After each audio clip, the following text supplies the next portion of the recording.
தாவேக்கா கொடிய கூட்டத்துல பார்த்துட்டு எடப்பாடி பழனிசாமி உற்சாகமாக கூட்டணிக்கான பிள்ளையார் சொல்லி போட்டாச்சு அப்படின்னு சொன்னார். தொண்டர்கள் வந்துட்டாங்க, இனி தலைவர்கள் வருவாங்க அப்படிங்கிறதான் அவர் வெளிப்படுத்தினார்.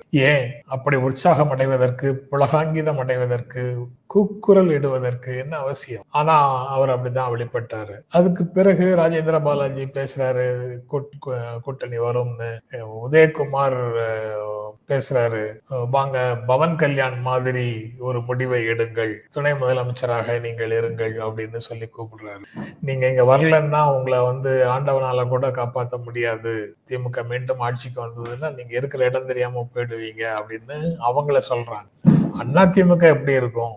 அந்த அதிமுக கட்சி நிலைத்திருந்தாலும் இபிஎஸ் ஓட தலைமைக்கு நெருக்கடி வருமா வராதா மீண்டும் திமுக ஆட்சிக்கு வந்தால் அப்படிங்கிற பிரச்சனைகளை பற்றி அதிமுக பேசும்னு நாம எதிர்பார்க்க முடியாது. ஆனா தேவைக்காக ரொம்ப ஈஸியாக அவங்க த்ரெட்டன் பண்றாங்க, அச்சுறுத்துகிறார்கள். இதுல தேவைக்காகிட்ட அதிமுக கெஞ்சி கெஞ்சி கேட்டுட்டு இருக்காங்கல்ல.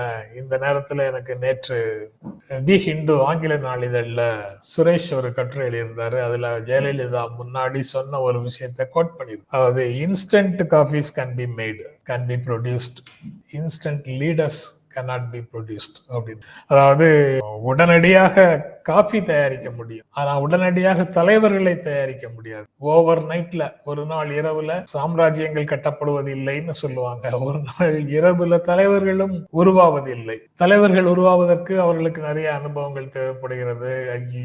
இந்த விதமான சிந்தனை முறைகள் அவங்களுக்கு பழக்கப்பட வேண்டியது இருக்கு. எதற்கும் தயாராக தன்னை மாற்றிக்கொள்வதற்கான சூழலுக்கு தகுந்தாற் போல் தகவமைத்துக் கொள்வதற்கான ஒரு திறந்த மனசு தேவைப்படுகிறது. இப்படி எல்லாம் விஜய்க்கு இருக்கா அப்படிங்கிற கேள்வி இருக்கு. அவர் அவருடைய அணுகுமுறைகள் அரசியலுக்கு உகந்த அணுகுமுறைகள் இல்லை அப்படிங்கிறதோட நான் நிறுத்திக்கிறேன் அதை.